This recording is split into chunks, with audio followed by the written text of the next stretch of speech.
Hello my motor enthusiasts. You're tuned into F1 Motor Fever podcast. Today, we've got a thrilling topic on our hands. Indeed, Enzo Watts. We're diving into the story of Freddie Slater, aren't we? Absolutely, William.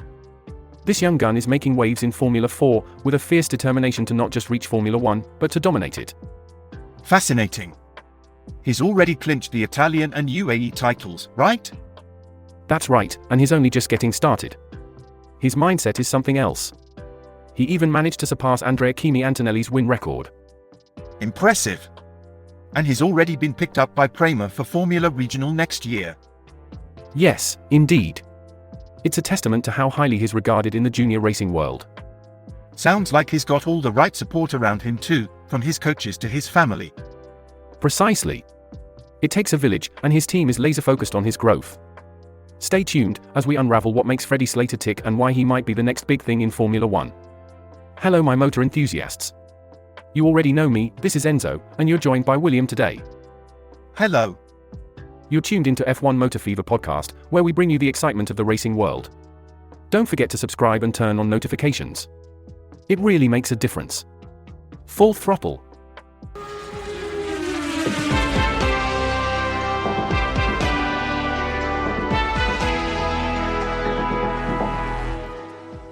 After clinching 2 Formula 4 titles, Freddie Slater seems more driven than ever to reach Formula 1 and not just participate but conquer. His focus on preparation is truly impressive. It is. But I do wonder, is all this intense focus and ambition potentially a double-edged sword? Could it lead to burnout or missed opportunities for enjoyment along the way? That's an interesting perspective. I think his inner belief, as highlighted by those close to him, keeps him on track, pushing him to record-setting feats. Certainly, but if his sights are solely set on the ultimate goal, might he overlook the smaller victories and personal growth along the journey? It's crucial to have balance. True, balance is important. But his drive and commitment have already secured him a place in the Formula Regional with Prema, not forgetting the chance to test in an Aston Martin F1 car. Absolutely. His achievements are commendable. But it's worth considering that sometimes, an unwavering focus on one big prize might blindside other valuable experiences or lessons. I see what you mean. There's definitely merit in appreciating the journey and not just the destination, though I still believe in the power of his method. And that's fair. We don't always have to agree, but keeping an open mind is vital. You're right. I'll definitely ponder this angle further. Continuing on Freddie Slater, it's fascinating how his growth mindset has been pivotal in his success. With Craig Boyd guiding him for over a decade, Slater's ability to adapt and thrive in any situation is quite impressive. It certainly is. His calm demeanor and maturity, especially for someone so young, remarkable. Handling media communications with such poise at 16 is no small feat. Indeed. And when you look at his stats from the 2024 season, 19 wins and 13 pole positions from 45 races, it's clear he's had a mega season, as he puts it.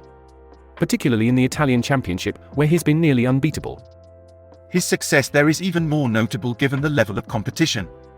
It's a testament not only to his skill but also to the synergy with his Prema team. René Rosin's praise indicates just how much Slater has excelled, even in the heat of fierce competition. It's clear that the combination of his personal drive and the support of a powerhouse team like Prema has been key to his triumphs. The hard work they put in, especially over the winter, really paid off. Absolutely.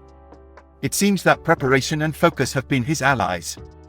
Yet, it's equally crucial to acknowledge the collaborative effort that went into this success. Prema's role, providing him with the resources and environment to flourish, can't be overstated.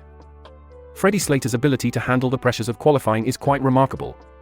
With such tight margins in those 15-minute sessions, managing timing and traffic is no small feat. Qualifying really makes or breaks your weekend in Formula 4. It's not like other series where you can just race through from the back. The precision needed is incredible. Exactly. And he's shown that aptitude time and again, rarely qualifying outside the front 2 rows. His resilience in bouncing back after a challenging quali session is a testament to his skill and mindset. It's impressive how he maintains focus, especially with nearly 40 cars on track. The pressure to get everything right in those crucial laps must be immense. Indeed, and the preparation he's put in over the winter has ensured that the car starts the weekend in a good place. But beyond the technical, it's about getting himself mentally ready, which he seems to have perfected.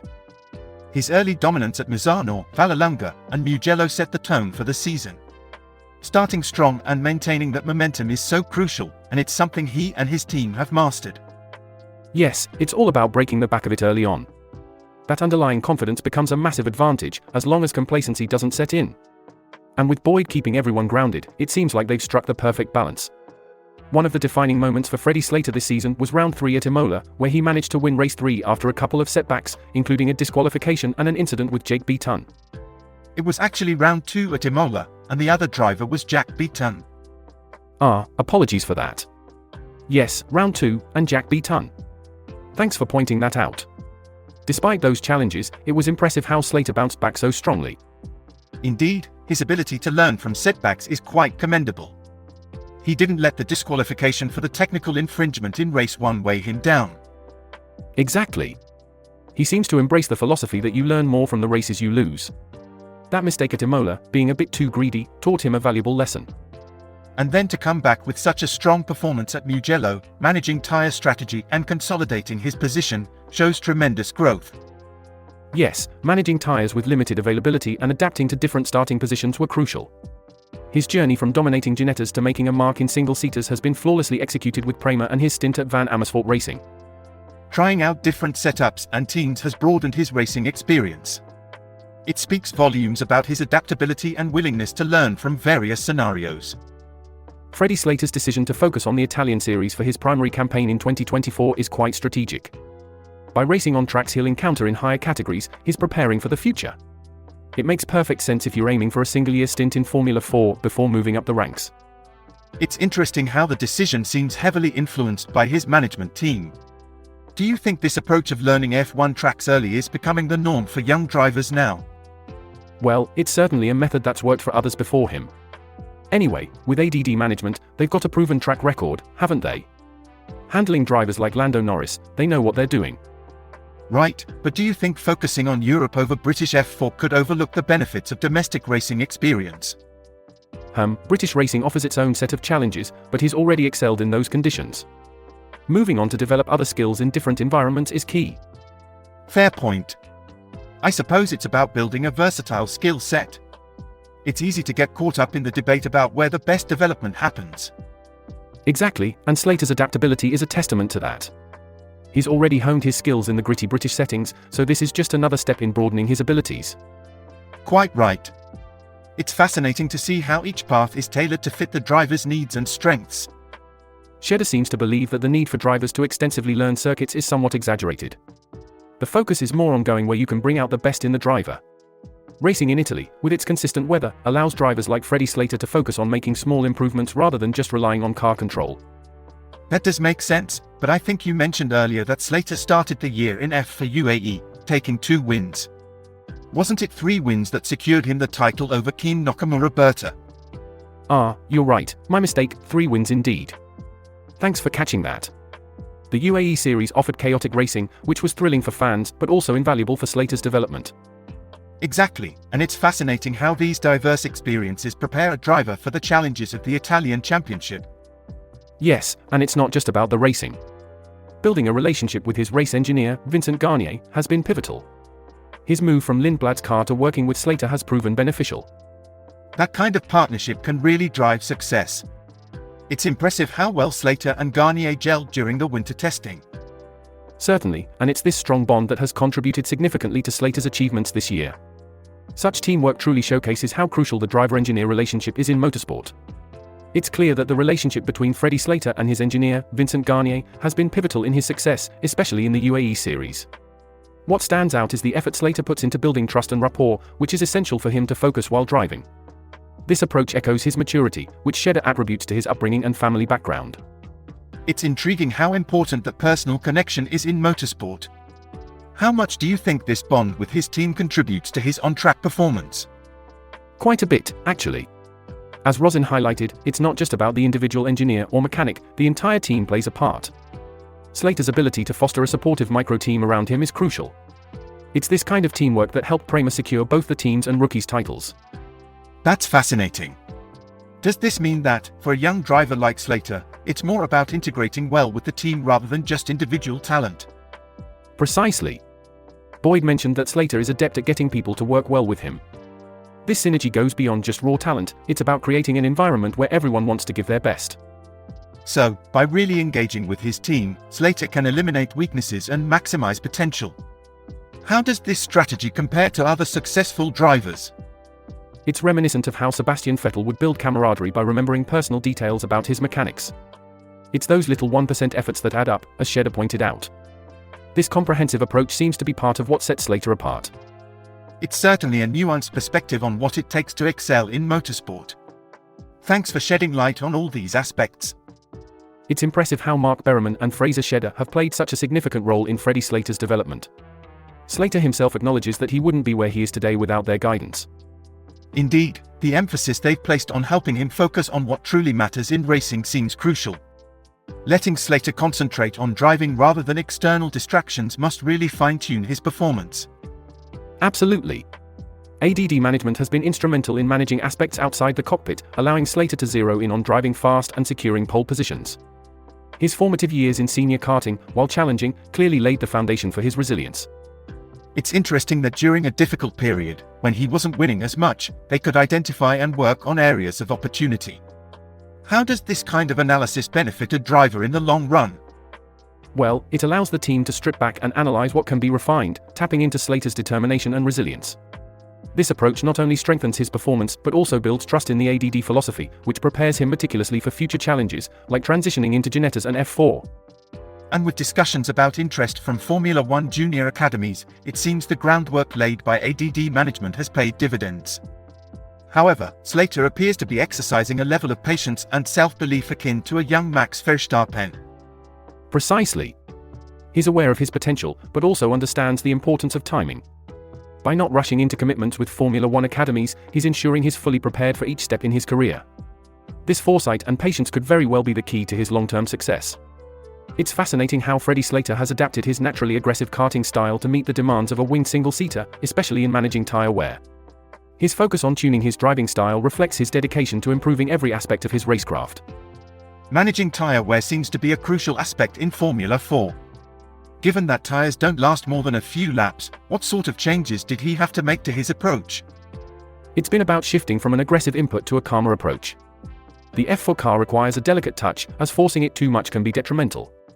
Slater has learned to be more measured, preserving the tire's life during races, which is quite the shift from his karting days. And yet, he maintains his competitiveness. How does he balance aggression with clean racing?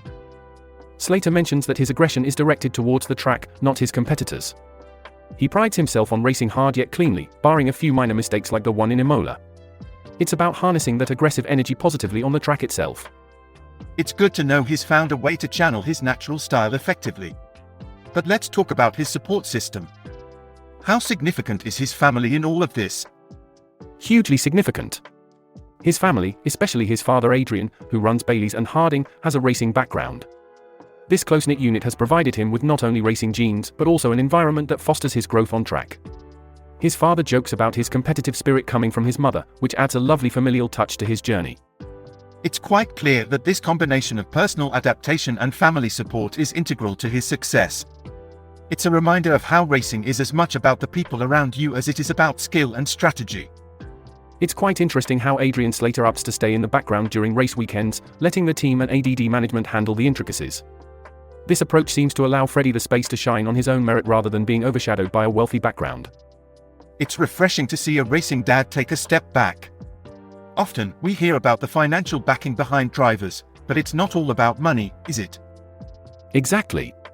Shedder makes it clear that attributing success purely to financial support or natural talent is overly simplistic.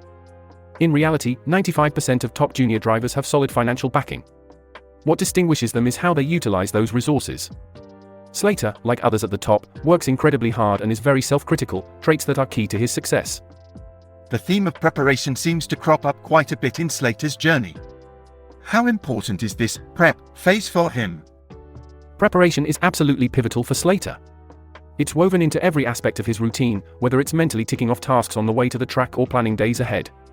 This meticulous approach ensures he's mentally and physically ready for every race, providing him with a sense of preparedness that he values greatly.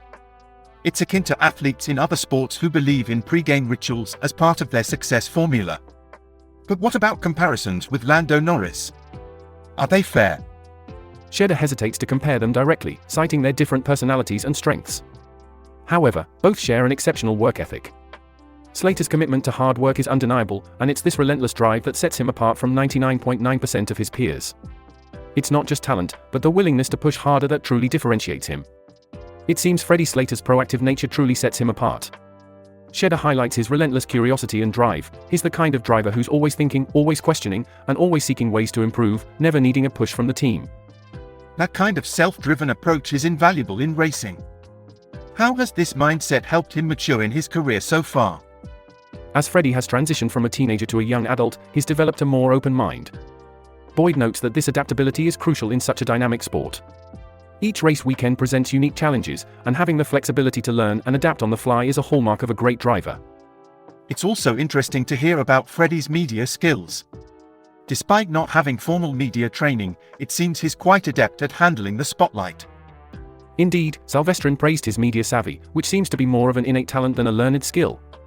Slater humorously admits that the only advice they give is not to be a plonker. It's refreshing to see that his authenticity comes through naturally without structured guidance. It's clear that ADD management's approach is quite rigorous, almost akin to a boot camp for drivers like Freddie and Lando Norris. They focus heavily on relentless improvement, don't they? Absolutely. There's little time for self-congratulation in their program. It's a constant cycle of critique and improvement, whether it's discussing safety car restarts or tire management. This continuous push for excellence ensures that drivers like Freddie are always honing their skills and never resting on their laurels. It's an environment that breeds champions, focusing on every small detail from sleeping better to understanding tire degradation intricacies. It seems that for Freddie Slater, winning championships is about turning those challenging weekends into opportunistic ones. Even when things aren't going perfectly, he manages to squeeze out a decent result, often moving forward on the first lap. That ability to salvage a third instead of a fifth can be the difference in a tight championship. That's a hallmark of a true competitor, isn't it? The capacity to extract the maximum even when everything isn't aligning perfectly. Exactly. And it's fascinating to hear about his home life. Being the oldest of 5 siblings must be chaotic, but it sounds like it provides a solid foundation for him. He mentions how supportive his family is, which can be a great comfort after a tough race. And it appears the racing bug runs in the family. His younger brother, Alfie, is also racing, and even 6-year-old Bobby is getting into karting. There's plenty of sibling rivalry, it seems. Yes, the family rivalry is quite spirited. Freddie jokingly refers to Alfie as a bit of a hazard on track, reminiscing about the times his kart would come back more bent after their sessions together. It's endearing to see how their competitive spirit fuels their ambitions, with dreams of an all-Slater F1 team or competing together in sports car races. That's a captivating vision, an entire family on the grid. But for now, it seems Freddie is focused on progressing to Formula Regional Europe by 2025, with the possibility of GB3 appearances if schedules allow. Indeed. The European circuit was appealing due to the consistent weather, quite a pragmatic approach for his development. It's always intriguing to see how drivers plan their career trajectories, balancing long-term dreams with immediate steps forward. Freddie Slater's approach to racing is quite remarkable. He's unfazed by where he ends up racing, focusing solely on driving as fast as possible. It's that mindset of adaptability and trust in his team that really stands out. It's refreshing to see a driver so versatile and willing to embrace any challenge. He doesn't seem to get bogged down by specifics, just a true focus on performance. Absolutely. He's had the chance to sample GB3 and FIF3, gaining invaluable experience across these categories. Boyd mentions how crucial this is for keeping Freddie adaptable and motivated, ensuring he faces fresh challenges consistently. And it seems Slater isn't in any rush to leap through the ranks. He's keen on being fully prepared before making any big jumps, especially when considering a move to Formula 1. Indeed, his approach is strategic, ensuring he's fully equipped with the skills and experience needed before advancing. There's no racing up the ladder without being ready. It's all about building a solid foundation for a sustained career in motorsport. It's interesting how his situation has been compared to drivers like Norris, who also trusted the process and focused on delivering results wherever they raced. That trust in his team to have his best interests at heart is crucial. It allows him to concentrate on what he does best, driving. It's a testament to his confidence in his capabilities and the support system around him. The path to Formula 1 is undoubtedly challenging, and timing, as Freddie Slater rightly points out, is crucial. But his aim isn't just to get there, he wants to arrive and win. It's a bold aspiration, but with the right approach, it's certainly attainable. It's no easy feat, but with entities like Prema and ADD backing him, he's in good hands. They've nurtured champions before, and with Freddie's speed and commitment, he's well positioned to make his mark. Indeed. The blend of a supportive family, financial backing, and a strong personality gives him a solid foundation. It's not just about speed on the track, it's about having the right support network and guidance off it as well. And let's not forget, he's following in the footsteps of other Italian F4 champions who've made the leap to Formula One, like Ollie Bearman and Andrea Kimi Antonelli. That sets a precedent and provides a roadmap for his own journey. It's an exciting prospect to watch a young talent like Freddie develop. With everything aligning in his favor, he's certainly a driver to keep an eye on as he progresses through the ranks. There's a real sense of anticipation around what he might achieve in the future. Fancy having a butcher's at what's being said online lately. Of course, let's delve into it. So, there's a post that's been stirring up some buzz. Shiv Siddharth asked, quote, "After 6 years at Ferrari, how do the stats of Sebastian and Charles stack up?" unquote. A classic comparison. Always stirs the pot. Indeed. Let's see what folks are saying. Creator Op commented, quote, "That pole to win of Charles," unquote, with a wistful emoji. Oh, looks like it's not just us dissecting the stats. It gets more colorful. John Splitting Axe 14 replied, quote, "For much of Charles' time with Ferrari they have been an F2004 on Saturdays and a Fiat Multipla on Sundays," unquote. That's a vivid comparison. Then Mr. T735 jumped in, quote, "That's a bit harsh, the Ferrari at least looks pretty," unquote. And Shronkster chimed in with, quote, "I won't have Fiat Multipla slander on my Sunday," unquote. All good fun. Any more gems in there? Oh, yes. Terrible Name Am I Right said, quote, "It was ahead of its time, so much that I don't think we'd be ready for it even now," unquote. The Multipla dividing opinions, I see. And Bourbon Addicted threw in a cheeky remark, quote, "Max licks his lips seeing Charles on pole," unquote. I reckon he might be right there. Always entertaining to see the banter unfold online. Thanks for tuning into F1 Motor Fever podcast today. We explored the journey of promising talents like Freddie Slater and delved into the lively debates about Ferrari's recent performances. It's been fantastic having you all with us. Do subscribe and hit that notification bell so you never miss out on our latest episodes. Your support means everything. Share our channel with your Formula One circles, whether that's on WhatsApp, Facebook, TikTok, Twitter, or even just over a casual dinner chat.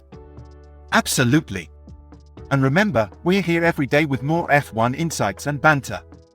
Keep an eye out for some exciting topics on the horizon. There's always something brewing in the world of Formula One. We truly appreciate your support and look forward to having you with us next time. Pedal to the metal, keep your gaze on the road, our channel's content is pure gold.